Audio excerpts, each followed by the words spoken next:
Hello and welcome back to another episode of the Rebecca Adehill Show. Today I am bringing you a conversation for my series, The Voices of Impact. I am joined by the queen of Instagram. She is a global entrepreneur and she helps global business owners leverage Instagram for their businesses. It is my absolute pleasure to welcome Brooke Vulinovich to the show. Nailed the name. Nailed the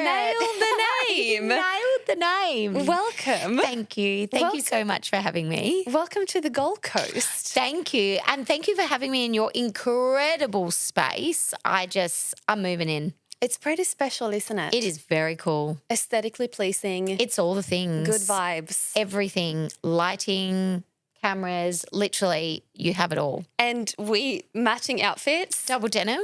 It's just a vibe. It is a vibe. I'm glad I match. Yeah, I'm very glad.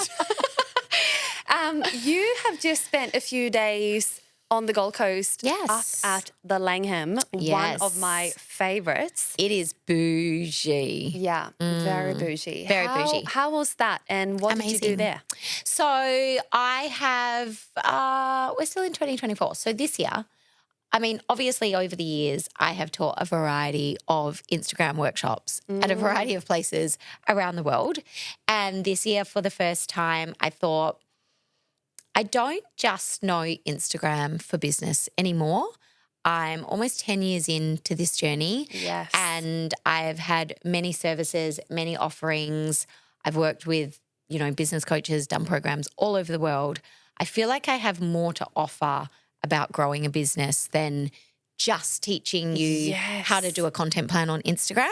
Definitely. So thank you. So I thought, why don't I combine my knowledge of growing a business and growing a brand with using Instagram as your main sales and marketing channel and put a program together, not for startups, but for business owners that are doing well, but they want to do better and they can't crack that next stage of business.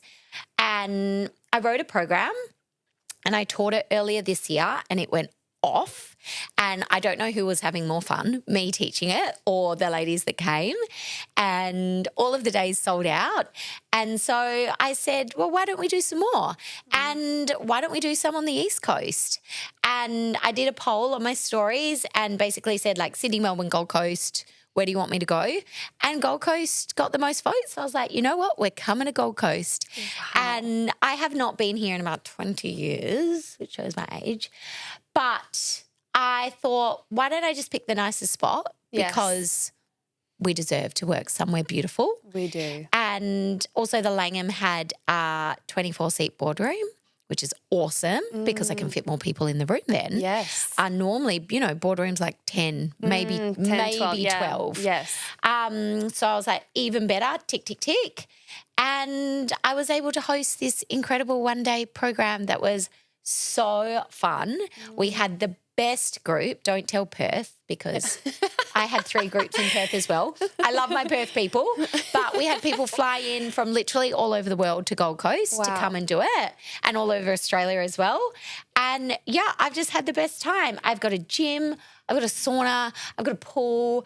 My room was overlooking the ocean. It has been a pinch me moment. And I got to, what was it called? Somewhere for dinner last night. Rick Owens? Oh, Rick Shaw's? Rick Shaw's? Yes. And that was amazing. Okay. Oh, my gosh. You've been lapping it up. I have been lapping it up. So one of the girls that helped me set up for the event, I was like, I have to take you out for dinner. So she took me there. I didn't know about it. And I was like, this place is unreal. Wow. So I've got my good Aussie fix. Yes. And now I can go home. How good is that? Yeah. Wow. That is certainly a pinch me moment. Yeah. Whenever I start with a private client and they local or they travel, I do a 24-hour immersion with my private clients at the Langham for that exact reason. Yeah. It's something about creating from that frequency, overlooking the ocean, just being in the most luxurious space. Just makes you think, it makes you feel, without sounding like a wanker, can I say that? Absolutely. Okay. We can go there. Okay. Yeah. Without sounding like a wanker, it makes you feel successful. Yeah. And I think if you can feel it first, you then start thinking, how can I keep this feeling going? And it makes you think bigger. Yeah. And for as long as I've had my business, I would always go and work in luxury hotels, even just in the lobby, because there's a vibe in there and there's an energy in there, and I want to be around that and I want to work around that and I want to create around that. And clearly something works because now I get to stay in these hotels. So there's just a vibe in hotels. And actually, so we were in the boardroom at the Langham Conference Centre, and in the hall or the ballroom or whatever you call it was a conference that they said it's for billionaires, something. I can't remember what it was called. Like, where is my invitation? And I was like, sweet, cool. I'll just go right in there, shall I? Yes. Like, then I feel like having that energy and that vibe so close to us as well, again, makes you just think bigger. And if they can do it, well, why can't I do it? That's exactly right. You know? Because we can do it. Absolutely. Yeah, absolutely. Absolutely. So that's always been like a little hack. I don't know, could you call it a hack? You can call it a hack, mine? absolutely. I say this even when you do like vision crafting or strategizing or goal setting, I'm so big on environment in those moments. Like, don't sit in your bedroom in, your tired pajamas and like get out and Dress about up, and make get yourself out. feel good. Totally. I think that's a huge, huge part of it. So Totally. we're on the same page We there. are on the same page. You said something about the people that attended the workshop, and you're like, oh, they're kind of already moving inside of their businesses, but they kind of want to break through and get to that next level. I'm really curious to hear, what is kind of a mistake or a roadblock that they run into when it comes to either, the marketing of their business or positioning of their business? What are you kind of seeing? Are you seeing any patterns between those business owners? Yeah, for sure. I think this is what happens from my knowledge is you start a business and the goal is to build a team so you can pull back from the business, right? And then you build that team, but then you are still building the business, but a huge chunk is going towards wages, payroll tax, super, all the things. And I think you get a bit caught up in the momentum of it all and don't realize that one of the fastest ways then at that next level to make more money is to look at what you're spending, right? Because you've got to spend to grow the business. You have to invest in yourself. You have to invest in your team to grow the business. Absolutely, I believe in that. But then it grows, and then I think you need to audit it and go, all right, let's look at every single thing that's going out, and do we need it? Can we automate it? There's so much AI now. There's platforms. There's just, as your business grows as well over time, these platforms develop and they can do so much more, and maybe you had 3 platforms that you're paying to do something that now you could just have one. Yes. So I think that's what stops people pushing through that next stage. At that level, there's actually so much money going out that could be pulled back in. So that's an activity that I do with my group. We look at, all right, one of the fastest ways to there's a few ways to make more money. You can raise your prices. You can sell more of whatever you're selling, but you can also reduce your spending. So I think before we look at raising your prices or selling more and the strategies for those, let's just look at not spending so much money. So we do a really simple activity where we basically just break down all your expenses. You list all your expenses in a spreadsheet. We do Love a good spreadsheet. Oh, I love a good spreadsheet. I love a good spreadsheet. So we do like, is it a yearly cost? Is it a monthly cost, fortnightly, weekly cost? What is it? Then we break it down to weekly, and then we say, do we need it? Do we need it? Do we need it? Like the simplest question, do you need that thing? Or do you need 10 of that thing? Yeah. Can you use one of that thing? Can you combine those things?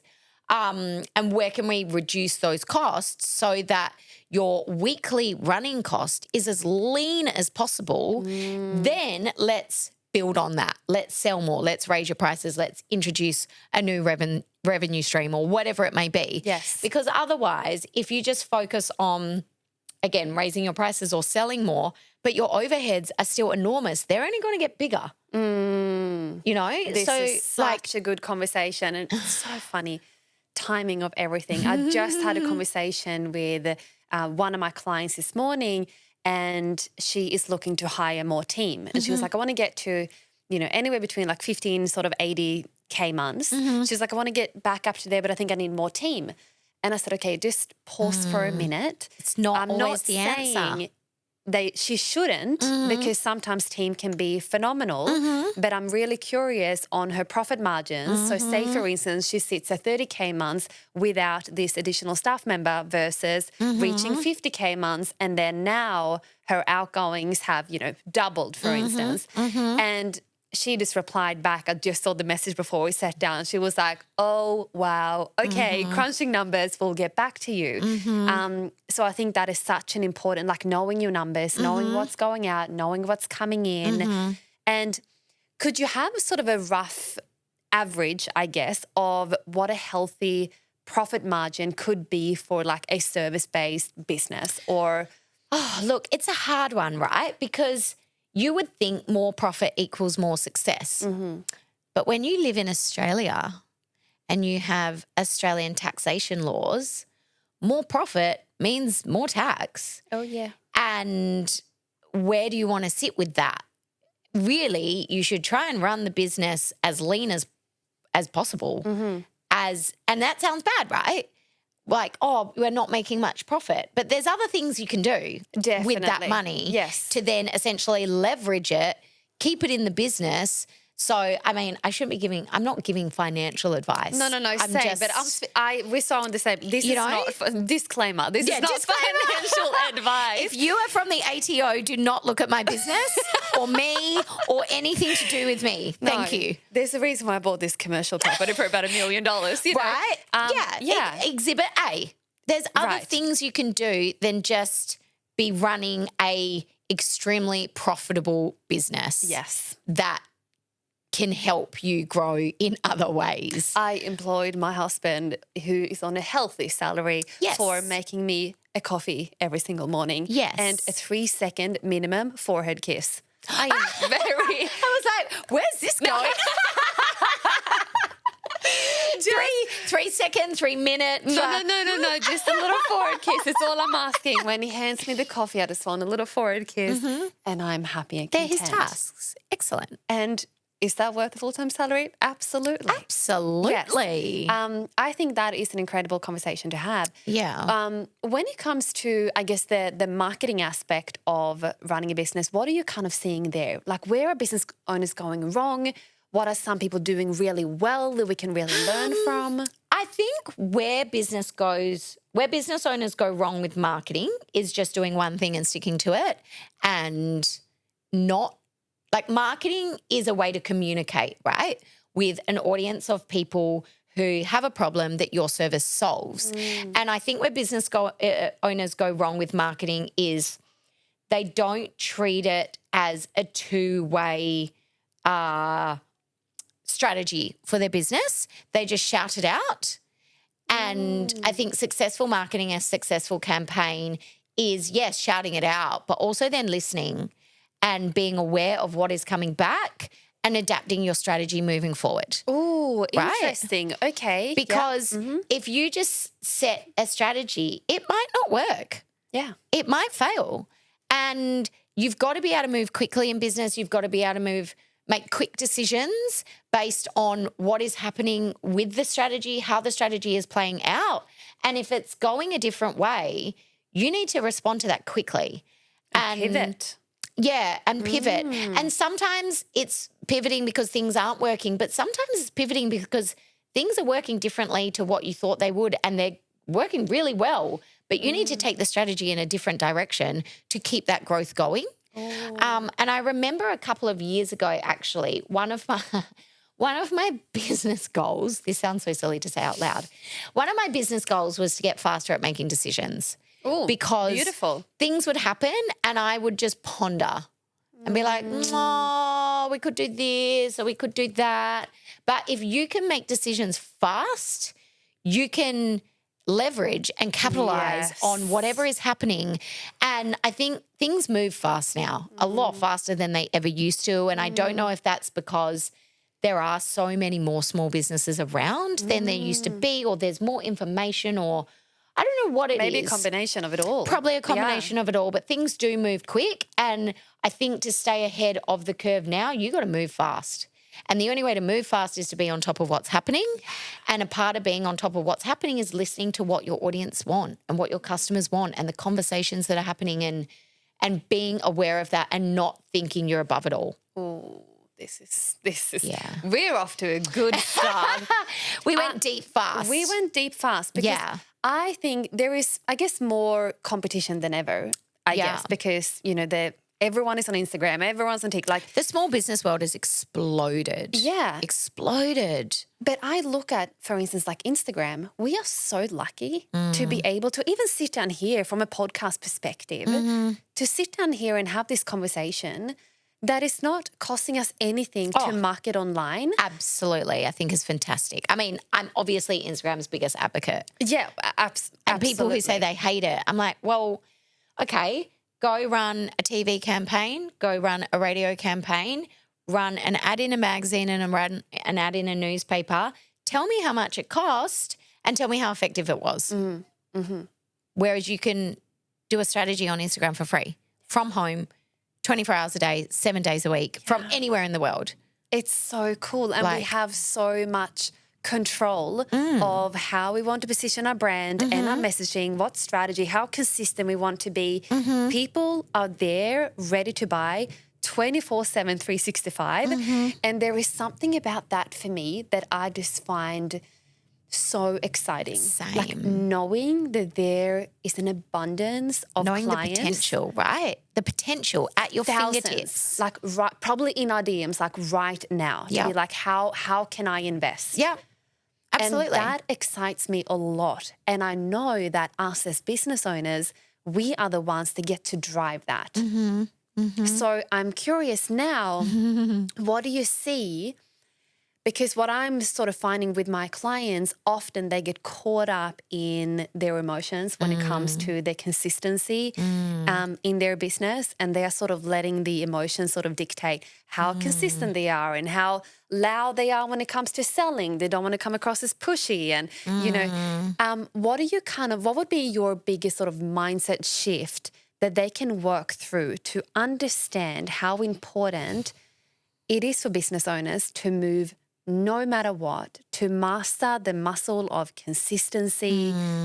What would you say to someone who feels like, oh, I haven't kind of mastered this yet? Look, there's two ways to look at it. I feel like anyone that is being held back by mindset and their own mind is taking the pressure off you. It's not about you. It's about what you can share that's going to help somebody else, firstly. And I also think that people forget, again, like I was sort of touching on before, Instagram specifically, it is a platform to have a conversation. So when I find the clients that I'm working with are getting really unstuck with their content, I'm like, well, who's your ideal client? Who are you talking to? What's their name? When you can visualize the person that is receiving it and think about your content more as just communicating with a friend, texting a friend, calling a friend, sending a video to a friend, updating them on this, that, the other. When you think of it like that, it becomes more of a conversation than, oh, I don't know what to post, or I can't create a schedule, or it almost takes that pressure off. Yes. And it becomes more fluid and it feels more natural. Oh, I would like that. So I know that sort of, it's not to do with Instagram as such. It's just a reminder that you have a business because you have a service or a product that solves a problem for somebody. So who is that somebody? And let's just have a conversation with them through a platform. Yes. Just like you do on the phone, right? Absolutely. And what I really love about that, it's kind of simple. I am a simple gal. I'm a simple gal. I'm a simple gal. Yeah. I can't do difficult. Yeah. I have a 3-year-old. Yeah. Right? You So have do I. one. Yeah. Plus 2 more. Yes. I need to keep business simple. Yeah. Also, I live all over the world. Yeah. That side of my life is busy. Yeah. I need to keep this simple. And if you can think of it like just having a conversation, that helps to keep it simple. Also, it's a long game. So Instagram isn't a, 90-day strategy, 180-day strategy, 365-day strategy. It's a telephone for your business. If you were in a retail store and you had a telephone, you don't have a strategy for that phone. It's a communication platform that's just forever open. So looking at it more as just the long game. And if you need to take a break, take a break. Like your business isn't going to collapse because you didn't post for 2 days. Yeah. And also no one's going to care. No. And you don't need a big explanation of where you were. Why you have taken time off and now you're back and now you're going to be louder than ever. There is no need. Like you can just do it. Just do it and then come back and business as usual. Yeah. So I'm interested then, if we're going to have a bit more of a conversation and just seeing this like speaking to a friend, what do you think when it comes to having boundaries in terms of like what you share? Because it's like, as a coach and a service provider, I know that I am delivering the service. I am my own brand, right? Where do you think you should draw the line in terms of like what you should and shouldn't share? Like when can we potentially overshare to the point where it's not benefiting the potential client? Yeah, I hear you. So I think that when you're a mother in business as well, it's hard because people are very opinionated on, whether you should share your children or whether you shouldn't, or how much people do and how much they don't. But I think we are moving into a time now where it used to be enough just to share like educational content, right? Whereas now there is so much educational content. Yeah. There is, across all the social platforms, across YouTube, across Google, you can pretty much find out anything online. My husband just basically built an entire house from watching videos on YouTube. Yes. Things he had never done before, yeah. Right? So now more than ever, it is important to share more than just your knowledge. If you want to attract an audience that like you for you, stand out from the crowd and differentiate yourself. So there has to be an element of not oversharing, but sharing what makes you a brand. And that is what you value. And that is your personality. And that is what's important to you outside of just what it is that you do. Yes. So I think that you have to share whatever you're comfortable with. I think that there is an element of professionalism though that for me, and it's not like this for everyone, but for me, that I want to keep in my business. And I don't want to share every single thing going wrong in my life. Some people do, and that's their vibe and that's their strategy. That is not for me. I still like to keep it fun. I like to keep it real, but I'd like to keep it professional. Yeah. Because when people are exchanging money with you, I think you owe it to them to keep it at a certain level of professionalism. Yeah, definitely. And I don't know if that's like the European in me or the Scandinavian in me. Yeah, how I was raised. I don't know, but it's just how I feel. Agree. Yeah, definitely. So, yeah, I think it's up to obviously every business owner to decide how much of their personal life that they do want to share. But I think if you can really clarify your values and what is important to you and what you are comfortable sharing and hint at that consistently, that is going to draw people in that appreciate what it is that you value because they either value it too or they aspire to have it. Like correct. If it's kids or a family or living overseas or just freedom to work from home, whatever it is. Yes. If you are teaching people how to build a business to work from home, you have to show yourself working from home at some point. Yeah, definitely. Yeah. Do you know what I mean? Yeah, for and sure. it makes you more authentic to what you're trying to teach and sell and do as well, rather than just saying, I built a multi-million-dollar business where I get to work from home, but here's me never working from home. Yes. Ooh, that is so good. Yeah. It's almost like, practice what you preach, but also like show what you embody and what you teach. Show the outcome, the transformation. And if the transformation, the outcome didn't start with you, well, how do I know that you really can do it for me? I think this is such an incredible conversation. I'm very open about, for instance, the money that I'm generating inside of my company.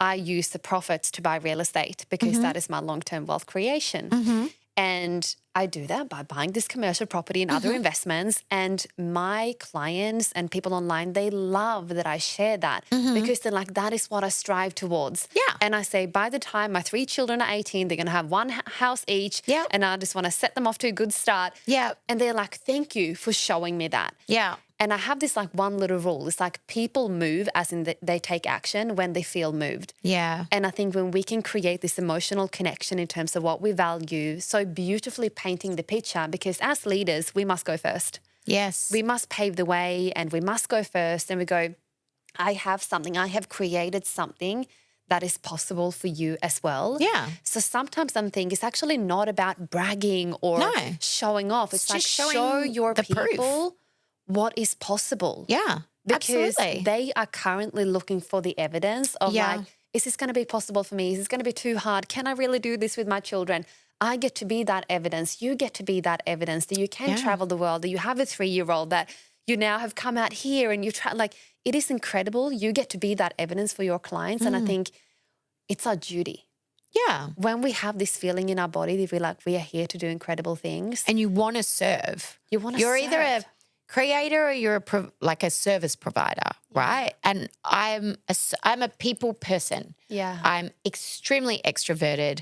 I love to be with people. I love to help. And I have found my little channel and road in the world to help. To do that. Yeah. And same as you and same as so many service providers out there. But you have to lead from a place of example, like you said. I'm not going to say to you, create, a 6-7 figure business where you can travel the world and take your family with you. And then I sit at home in Perth where I've never left and just work from there forever. Because that's not authentic, right? No. And not everyone will want to do that, and that's absolutely fine. But I think, when you're putting yourself out there and you're sharing a message and you're claiming to teach people how to do something like yourself, if you're going to show women wealth creation, but you never bought properties or talked about money and I think it's got a lot to do with, men are allowed to talk about money and that's admirable. Women, and it's we're cracking. Yeah, we're cracking. We're getting there. We're getting there, but are women allowed to talk about how much money they earn? Isn't that bragging or rude or this or that or the other? Well, I am the breadwinner in our family and I love that. And my husband, I couldn't do it without him. But if he was earning what I was earning in his business and he talked about how much he was earning and he talked about what he did with that money, he'd be praised. But if I do it, people question it, as I'm sure some people do for you as well, as, that's a bit weird that she's talking about that. Why is she talking about money? Yeah. It's a funny thing, isn't it? It is. There is still so much sexism that exists, unfortunately, for us in the business world. Hence why I run this big event for International Women's Day. Yes. Because it should be okay for women to proudly talk about what they earn and what they're doing with that money to provide for the future of their children. Yeah. We're not just out here going shopping every day. Like, don't get me wrong, I love a bit of shopping. Love a good shop. Yeah. But it is all for them. Everything we do is for them and their futures. Yeah. And up until however long ago that women really started to, push the envelope and push back on what men are doing and women became the breadwinners of the household, it was fine for men to talk about how they were doing everything for the family. Why isn't it okay for us? But I think, Sorry, I went on a tangent rant then. No, I love this. I think this is an important conversation because have I ever felt uncomfortable me like speaking about money? Absolutely. But this was a part of me healing my own relationship with money, that I used to have so much discomfort speaking about it and spending and receiving all the things. So now my only way to neutralize the feeling was to, master it and speak a lot about it and be transparent about it. And I think that's another part, being transparent, what I'm teaching and the results that I'm getting, that it's not just words.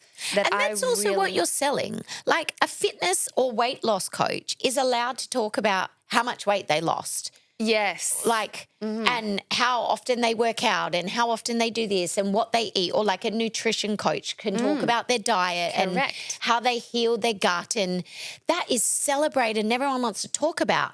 But when you talk about money, which is the thing you created and you did and now what you're teaching others to do, why isn't it celebrated and respected in the same way?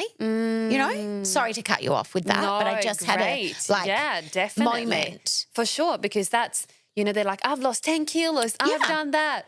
And now people I'll show you how to do it before too. and after photos, I can show my before and after photos, but that would be like, me in a little, in a little one better. And then, the transformation. Same. And I think that should be celebrated. And I think has to be in levels of discomfort, or have I triggered people in the process? Yeah, probably. But I think I get to be the evidence, and, I have other people that I'm so grateful that they are so transparent the way they are sharing things, because I get to look up to them. Same, like you said, some of the conversations you've had overseas around being surrounded by incredibly wealthy people. It's just a whole different... It's a different conversation. And I think if you're a person, and especially everyone listening to this podcast, they are that person. They have that longing in their chest. It's within them. It's within them. And I think we are just born with it. It's just... There's something in us, like my parents used to say, or my mum specifically, used to say, nothing's ever enough for you. Yeah. Like, why is nothing ever enough? I don't know. Yeah. It's not. But I just always want to do more, and I want to help more people, and I want to grow, and I want to grow myself, and I want to read books, and I want to learn, and I want to do courses, and I want to attend events, and I just want to be, without sounding cheesy, I want to be the best version of me. And I went through some personal struggles during COVID. My sister got really sick and she passed away. And she, the things that she wanted, and she was very fit, very healthy, incredible businesswoman, and she didn't get to do all this stuff. And I think we're alive, we're healthy, so I'm getting up at 5 o'clock and I'm moving my body and I'm fueling it with good food, and I'm doing every single thing that I can to create the best life possible for my family, to set the best example for my son, because I'm healthy and I can. And maybe one day I will not be able to. And I don't want to look back and think, I wish I had. So I don't know where it comes from. I don't know where that drive comes from, but I can't sleep in till 10:30. I cannot waste my weekends away just doing nothing. And don't get me wrong, there's ways I do things that feel like nothing for me, that feels like my version of vegging out or whatever, that's filling my cup and filling my soul. But I just feel this urge within me to do more with my life, which you do too. This is so, and I want to say I'm so sorry to hear about your sister. Yeah. And thank you for sharing that and just being vulnerable. Yeah, it was. It has a lot to do with our life now. Yeah. More than I think I realised, because it just changed my perspective on going after the big, crazy, bold thing that you never think you do. That, like when we decided to leave Perth, I didn't really have a plan. We didn't really know what we were doing. I didn't even do it because I didn't have the guts. We talked about it. And one day my husband was on the phone. It was really early. It was maybe like 4:30 in the morning, and Carlo was still asleep, and he was on the phone outside the apartment door, and he came back inside, and I was like, what's up? And he was like, well, we're booked. And I thought he meant like booked for dinner. I was like, oh, what are we doing? And he was like, I booked our flight. Wow. And yeah, I was like, like to do that thing we kind of like laughed about, maybe we should go do. He was like, yeah, we'll figure it out. Really? Yeah. And so I think this was in about December, and the flight was booked for June, just after Carlo's birthday. And, yeah, we did it. And we packed up all our stuff and we sold everything and we sold our cars. We Facebook marketplaced most of our belongings, moved a few bits and pieces into my parents, and we left. And we're still away. Phenomenal. Yeah. And it's been great. And I think this is when we go through challenges in life, whether we lose someone we love and, whatever challenges we have, it kind of, I know it sounds cliche, but it really makes you grateful for the things that you have and you start to look at things very, very differently. Yeah. I always say, I'm so aware that I only have one shot at this life. Yeah. And I think about that every single day. And it can change in a second. And I just want to wake up and see, how much can I create? How many people can I impact? How much can I experience? How much can I love? How much can I, give? How much can I create? Like, what's my legacy? How much can I grow? How much can I learn? Right. Why wouldn't you? People used to say to me all the time, why do you get up at 5? Why do you go to the gym? Why do you do that? Don't you just want to sleep in? And I'm like, because I could sleep in any time. Yeah. And there'll probably be times in my life where all I can do is sleep. Like when I was pregnant. Yes, right. And I didn't want to get up and I didn't have the energy and I was like sick and tired and exhausted and all I wanted to do was get back to that routine that made me feel the best. And why wouldn't I do that? Oh, this is so good. You know? You know what I find as well?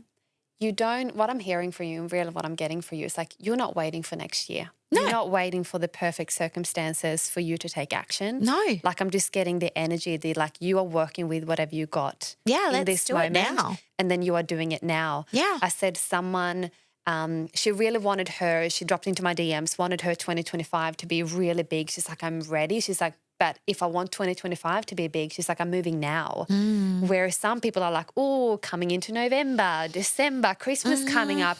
And then they are starting to slow down. And I think what's really helped me, I don't see it as like end of year, start of year, month. Like for me, it's just a oneness of growth. Yeah. It's just I don't have a timeline. And the thing of constantly wanting more, like your mum said, is like, why are you not just happy where you're at? But it doesn't come from lack. No. It comes from like, I'm so fucking grateful for what I have in my life. Yes. What else can we create? What else is there? Yeah. Let's fucking There must go. be more. It must be more. Yeah. Let's and do then it. we do it and do it again and again and again and again and again. And I think as well for me, when I started my business, I was having so much fun and getting paid that just felt like there must be an end date on this. This cannot keep going. It cannot keep growing. And, well, I'm almost 10 years in and I still feel like that. So I feel like I want to maximize this because it might all end tomorrow. I don't know where this is going to go and what's going to happen, but I don't want it to end. I don't want it to be over. So I want to grow more. I want to learn more. I want to get the most possible out of this because it could, I don't know, it feels too good to be true, really. I feel the same. You know? It's like, did we really do this? Yeah. Did we really create this? Are we really, sometimes I'm like, I need to pinch myself to go, oh my gosh. And my husband says this all the time, like, look at this life you built from having, a small idea that you started on Instagram and look what you've done from it. And I just want to go to the next thing and I want to say yes and I want to do this and I want to do that and I will do everything in my power to make anything I want to do work now. Like you said, I don't want to wait. I want it now. I want to do it now. And I also, so before this, I did another podcast and the lady who was interviewing me, she said, why don't you have a podcast? And I said, because I move fast. And if there's something I want to do, it happens quick. And it's never happened for me. I've never wanted to do it and move quickly on it. And for whatever reason, I don't really know what that is because I love talking. It kind of makes sense that I would, but I just don't. Yeah. And I've always just kind of been led by, I have an idea, I start working on it, I do the thing, and then it grows. Don't get me wrong. Along the way, there's been a lot of roadblocks and challenges and things that have stopped me from growing.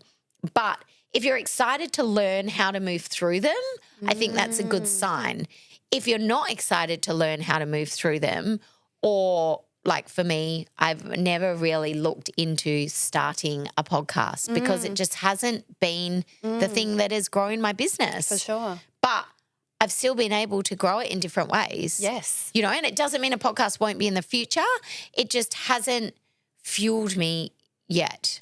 Well, correct, because I think there are a million different ways to get to $1 million, right? Absolutely. You know, there is no just one way. Absolutely. And I bought my podcast equipment. I've had my podcast for about a year now.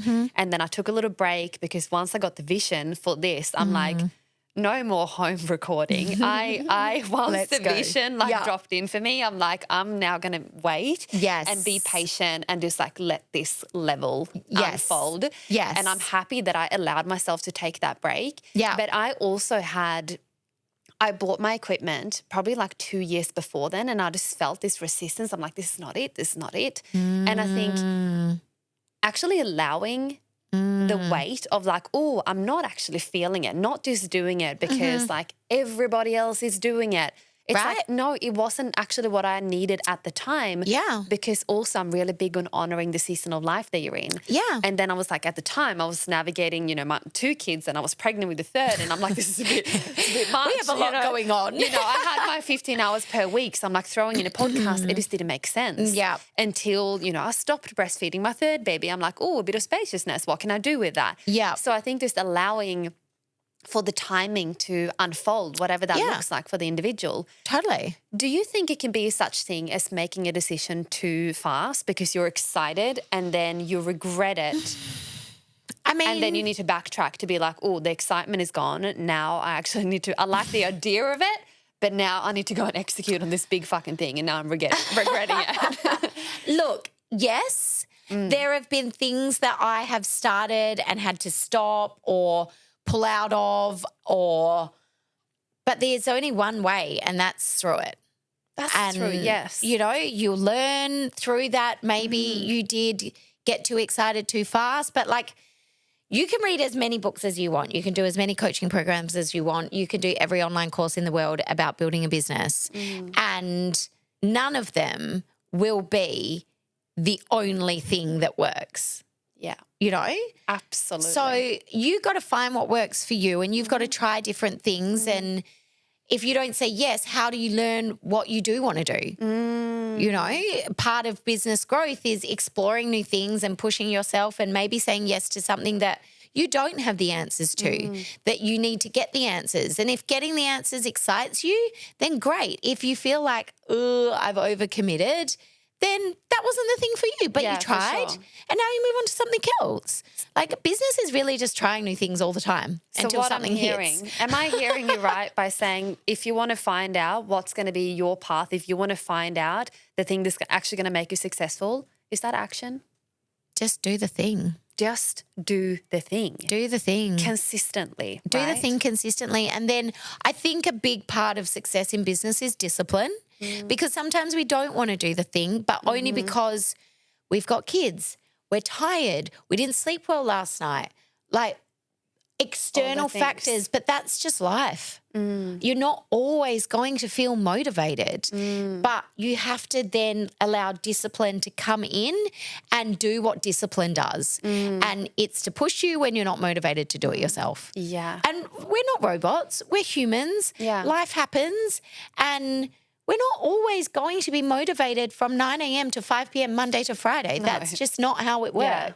So that's where you've got to be disciplined enough to go, the result of this thing that I can't be fucked doing right now is bigger than me wanting to sleep in or not wanting to do it or whatever is holding you back. I think discipline is 99% of success. Yeah. It's like choosing your heart, really. It's like, okay, you may prefer the sleep in right now. You may not feel like creating this thing right now. But do you rather have this same reality in 1, 3, 5 years' time? Or are you happy to lead yourself through some discomfort to then create a phenomenal life? And I look back at that in my journey.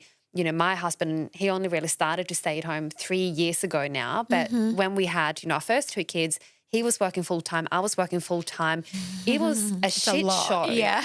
You know, and it's like I always had like one boob out because I was breastfeeding. Yeah. And, you know, trying to work in nap times, trying to coordinate nap times. Yeah, he came home and then we swapped, and then he works nights, and then, you know, he was up in the morning, and like it was chaos. full on looking back at that. But I'm like, I would not change that for the world. You did Was it like ideal? Maybe not. But I'm so grateful because I didn't wait for the perfect timing to take action. Totally. It's like I'm happy You went through the messy part. I went through it. You went through it. So what would you say to someone who is like, oh, maybe 2024 wasn't sort of their year. Mm-hmm. Maybe they're like, but I'm ready. Like now, like enough is enough. You know when they have like their I'm done moment, when they're like, I've just had enough of my own shit. I just need to do better now. Like life happened. It kind of threw me off. I'm back in the driver's seat. What would you say to them? I think where a lot of entrepreneurs stop moving the needle forward is they get in this either what you were saying or I want to do all the things. I want to do everything. And I'm going to do everything, which absolutely you can do everything, but let's pick one thing and let's start with one. And then let's build on one. When we've figured this one thing out, like I didn't launch my business with 16 services. No. I had 1 3-hour workshop. That's it. And then I turned that 1 3-hour workshop because social media started to grow and get bigger and more detailed. I turned that one workshop into a 2-part workshop. And then I started doing one-on-ones. And then I started doing writing strategies. And then I was doing speaking. And then I started doing bigger speaking things. And then I launched the membership, which is Social Club. And then after Social Club had been running for about a year, I noticed very similar questions coming up time and time again about building just getting started with a business on Instagram. So then I created my online course. So I didn't try and launch with 15 different things. I just picked one thing, got really good at that, and then was like, okay, I could add something else to this. So that's what I think entrepreneurs that sort of come into the space and they look at people like yourself, they look at my company or anybody's companies really and all the things they have on offer and they're like, I need a membership and I need a course and I'm going to do one-on-one and I'm doing this and then I could do that. I'm going to do events. I'm going to do networking. You're never going to do anything if you try and do everything. So pick one thing and focus on that and find the person that is going to help you build up that one thing. Find the expert in that, work with them. That's how you get there faster. And then when that's solid, then do the next thing. Oh, that would be my advice. I agree because when I look back at my journey, I had 15 hours per week and I grew one program. Yes. One program generated $500K that year alone, but then I had a second tier program after that and I hit $1 million in my business like that. Yeah. It was all I did. Yeah. And I only marketed on Instagram. Yeah. I wasn't on TikTok. I wasn't on Threads. I wasn't on Snapchat. Like I was just on Instagram doing the one thing, promoting the one thing, and I did that consistently. Yeah. And then the result followed. Yeah. So my follow-on question from that, should we be on all the platforms? I mean, if you want to be, sure, be on all the platforms. Are you on all the platforms? No, God, no. People follow me on TikTok every day. I'm like, why? Yeah. I do not post. I think when TikTok came about, I was like, oh, this looks fun. And I did a day in the life TikTok and my first comment on my first TikTok was, who the fuck cares? And I was like, oh, okay. People are ruthless on TikTok. I was like, this is not my platform. I can agree. I put something up a few months ago. So, I told you I've got my 2 white linen couches. Like, mind you, I've got 3 children.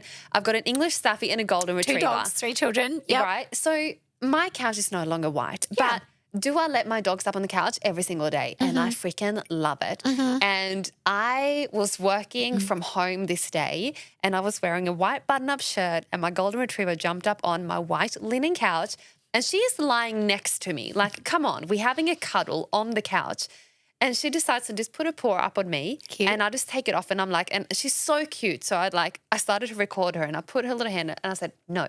And she puts her hand back and she goes, and I put it off and said no.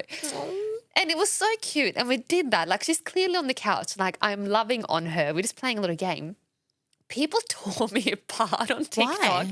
Saying, you don't deserve that dog. Oh, because you moved her hand. Because I moved her hand from my white shirt. See, TikTokers are like, that is a vicious world. It is not for me. And it's my most viral TikTok. Out of all the like intelligent things I speak about, my golden retriever went viral. And I went down this dark hole of TikTok, and they were so offended. Just to be like, karma is going to find you. You don't deserve her. And I'm like, and then there was like maybe 1 or 2 comments to be like, hey guys, like the golden retriever is on her white linen couch, like having a cuddle with her. And I was like, thank you, the 1 out of the 100 that saw the beautiful thing in this video. So I'm a little bit scared of TikTok. Yeah, I get that. Yeah. I mean, look, like I said, my motto is also you do you. Yes. So if you love, have a strategy for, and have the time for every platform, go for gold. And like your goal is to build your audience, go for gold. I'm on Instagram. I feel safe on Instagram. Yeah. All of my business comes from Instagram. It works for me. I feel like I have a good balance. So that's where I'm going to stick. Yes. But it doesn't mean that if I wanted to grow on the other platforms, I couldn't. But maybe it's better to really master one versus like doing a half good job on all of them. Yeah. I mean, look, like I said, I'm Instagram's biggest fan. Yes. So I'm going to show you how to build a strategy on Instagram because I genuinely believe anyone can. And I don't believe it because of my thoughts. I believe it because of the thousands of businesses I've worked with that have, not just my own. Yes. So again, I'm Instagram's biggest advocate, but not to say that if you want to grow on TikTok, there'll be a person that can help you with that. If you want to grow on YouTube, there'll be a person that can help you with that. Yes. And I think find your expert, find the person who's done it, find the person who's taught others how to do it, and that's going to teach you how to do it faster, whatever platform that may be. And also find where like your people are and where you are having fun. Yes. I have fun on Instagram. Yeah. I love Instagram. TikTok, not fun for me. Yeah. Not my platform. No. Not my people. No. Yeah. Not my people. Yeah. So I'm just going to leave that there and, you know, maybe one day we'll explore it. But like right now, I'm good in my safe I'm zone. with you. I feel a bit resistant there as well.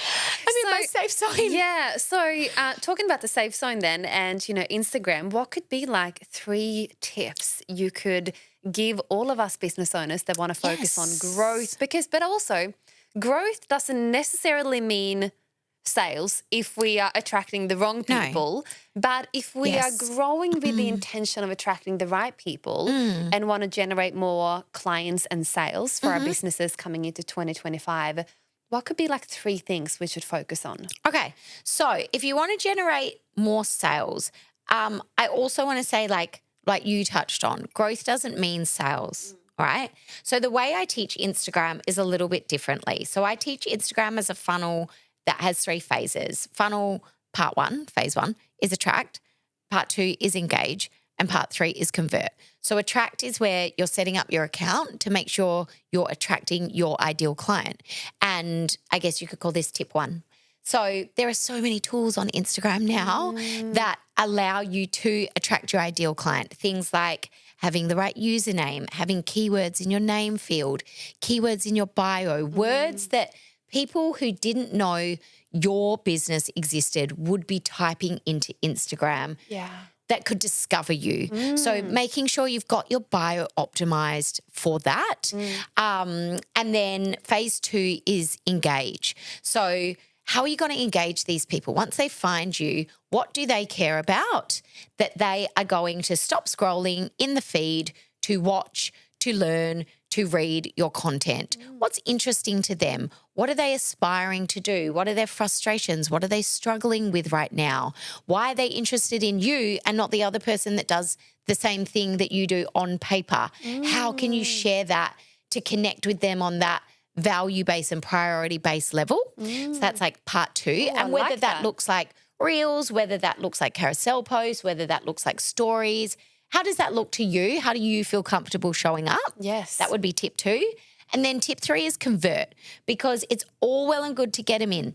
It is all well and good to engage them. But if you don't have your conversion funnel set up, where are you driving that traffic? Yes. So look at your links in your bio. Scrap probably 99% of them if you've just linked everything. Yeah. Look at where you are sending leads, how you're collecting leads. Do you have an opt-in? Where are you taking people off Instagram? And then what are your offers? And making sure that the links in your bio are only lead or sale generating. Making sure that your DM FAQs are set up to be only lead or sale generating. If you want to generate leads and sales from Instagram, you have to have your Instagram set up to generate leads and sales. Yes. Otherwise, it's just a pool of people. We can't just sit back and cross our fingers, right? No, Yes. no. And then start those conversations.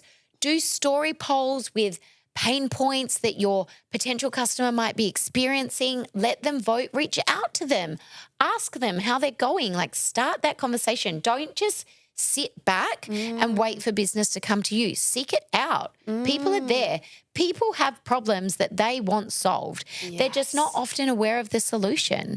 So put yourself out there. Go after it. Go after that money. Go after that sale. Do better, because you can. You have control over it. So if you can set it all up correctly, then you can create that perfect funnel, that streamline, that automated process where people go from strangers on the internet to people in your community to customers that you can help change their lives. And then you do, because what you offer is so fantastic that it's got to fix all their problems. Then they tell their friends and family how fabulous you are. They become super fans of your brand.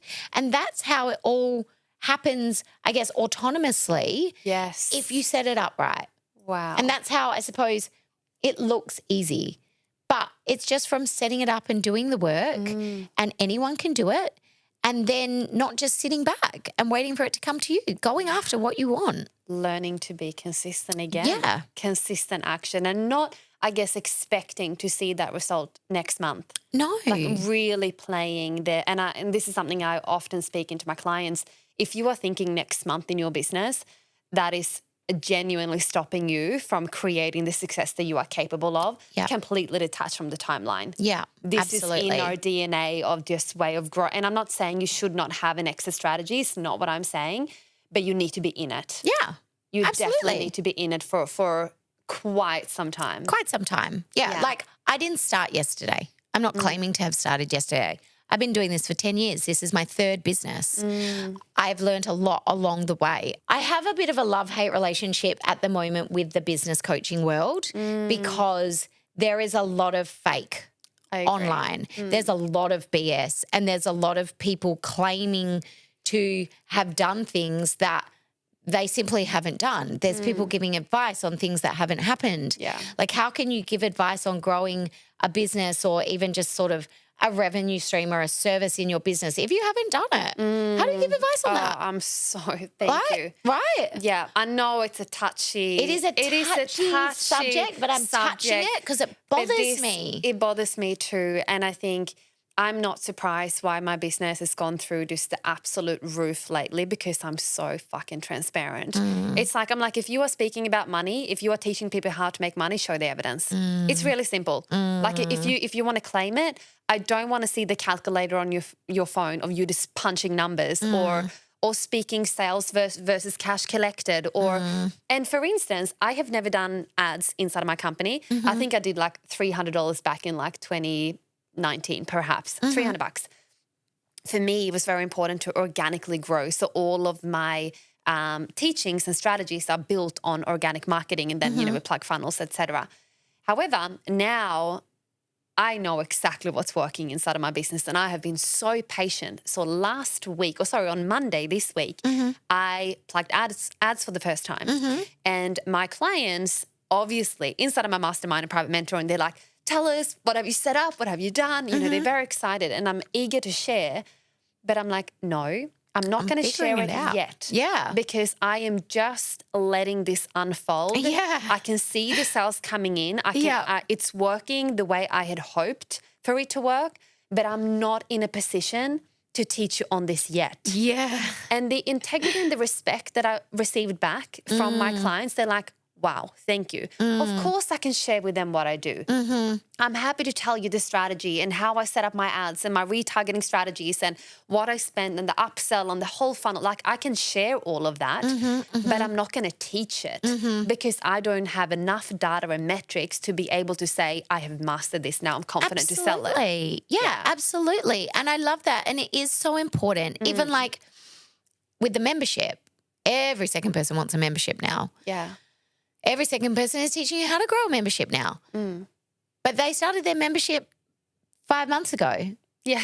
And they've got, a couple of members and the whole course is teaching you how to build a membership based on their membership, based on how the membership grows. But have you really built a membership, or are you trying to build your membership by building a membership through your membership that you're trying to grow and build? Yeah. And it's all just bullshit. Yeah, it is. There's so much bullshit. And this is why when people are not fully embodied what they do, it's going to show up. It's going to show up again and again and again because they are just grasping onto things and trying to teach things. So when they are not feeling like they can with confidence step up and like truly let the world see them and to go, this is my modality, this is what I teach, this is what I practice, this is what I've created for myself, this is what I embody. If people can't do that, I believe it's a reason for that. So instead of pointing... Because it doesn't exist. Correct.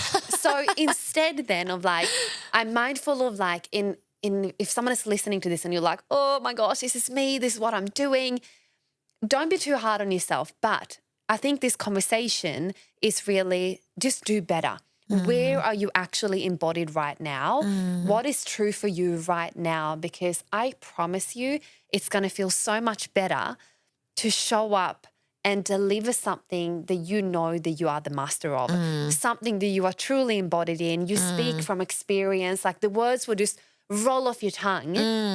It's not going to feel calculated. You're not going to stutter every second word because it just flows because you have lived it. And you feel like you have to tell people this. Like up until recently, my zone of genius is Instagram. And we were talking about this before. I've talked on Instagram. Every podcast I've done on Instagram, every conference I've spoken at has been Instagram. And trust me, I could talk about Instagram till the cows come home. But now I feel like the lessons, and because of all the things I've learned about growing a business on Instagram. Correct. Now the lessons I have learned have been about growing a business. And now that's what I want to teach and that's what I want to share and that's what I want to speak about and that's what lights me up because I did the thing that was the end goal. It was to grow a business where I could live and work from anywhere and have that true freedom. And now I'm doing that. And I didn't just start it yesterday. I didn't start it last year. It's been 2 solid years of living all over the world. My part-time job, I've made a joke before, my side hustle is visas. Yeah. So this company is my full-time job and my side hustle is visas, right? Because they say you can live and work from anywhere. Actually, you cannot. Visas will tell you where you can live and what you can do and where you can work and how you can work. And I feel like now that is what I want to share because that is information that is not out there that people aren't talking about or doesn't exist. Yeah. And that is what lights me up and that's what excites me. So I love that obviously this convo has gone that way. My last podcast that I just did has gone that way because I genuinely can sit here and say I feel like an expert in it now. Yeah. Whereas like what you were just saying, wait until you feel like it is seeping out of your pores to tell people what you know, not that you're just kind of figuring it out and you're kind of just telling people a little bit of this and a little bit of that. Like wait until it is burning inside you to tell people because you know what you can tell is going to help them to tell people. Because also that's when the abundance will come from it. Definitely. Because people will be throwing money at you to learn what you have learned. Oh, goosebumps. You know? And there's nothing wrong with waiting. No. I didn't try and do this when we first left Perth because also I was like, what the fuck am I doing? And is this going to work? And is my business going to work from over there? Yes. Is it all going to fall apart? I don't know. I've never done this before. Yes, okay, I wanted to build a business where I could live and work from anywhere. But in reality, is that possible to do? And that is not something that's going to happen overnight. That's not something that's going to happen in a couple of months. It has taken years to solidly go, we are doing the thing. We are living and working from anywhere. And now I can show you how to do it too. So be patient. I have one final question for Go. you. And this one is a bit of a left field. Ooh. But what is one thing that you wish people asked you more about you? Oh, that's a good question. I think now, sort of based on what I just said, get business advice out of me, because I genuinely believe now, after 10 years, I've had some serious lessons in growing a multi-million-dollar brand that I can teach you that might make a bigger difference than just asking me what hashtags you should use on your next post. For sure. Yeah. Wow. Does that answer your question? Yeah, it I'm does. stepping into a new zone, and doesn't mean that I can't help you with Instagram, but I can help with a lot more. And I want to. I'm excited for your clients, and I'm excited for you to. Me too. And just allowing evolution to actually take you. Yeah. Because sometimes we feel like, I know that you still do Instagram. It's still a part of your brand. It's still what you do. You're like, yeah, I still love it. You're like, but I have this whole other thing that I can actually gift you right now. Yeah. And some people have actually resistance stepping into that. Yeah. Which is fine. Which is fine. But like, you're ready, you're doing it. ready. It's like, you know that feeling, you're like, I'm ready to have this conversation. Ready. Ask me about business and a good spreadsheet. Let's talk profit margins, scalability and funnels, and you're all there. Yes. That's what I want to talk about. That is and that's amazing. what I wish people asked me more about. So I don't know. We'll see what happens now. Beautiful. I have absolutely loved our conversation. Me too. Matching double denim, just absolutely. It's all happening. I'm so grateful that we got to connect on the incredible platform Instagram. Me too. And that you took the time all the way through heading to the airport, on the way to the airport. My studio just happens to be on the way. It was meant to be. It was meant to be. It was meant to be. And I'm so grateful to be here and that you invited me. Yes. Because the stars just sort of aligned in DMs, didn't they? Always. And thank you for your energy and your expertise and just all that you are and that you are creating, and for just paving the way for so many that are just longing for someone and just waiting for someone, and you get to be that person for so many people, and you should be it's nice. proud of what you have created for yourself and your family, and the determination, grit, resilience, discipline, lessons, challenges, everything that it took for you to create what you have. I see you, and you should be so proud. Thank you. Thank you. And same to you. Yeah, thank you so much. Thank you. I see you too. Thank you. Thank you for tuning in for another episode. I will put all of Brooke's details in the show notes. Thank you for tuning in week after week. I'm so grateful that you are here, and I cannot wait to see you back next week for another show. Yay. That was so good.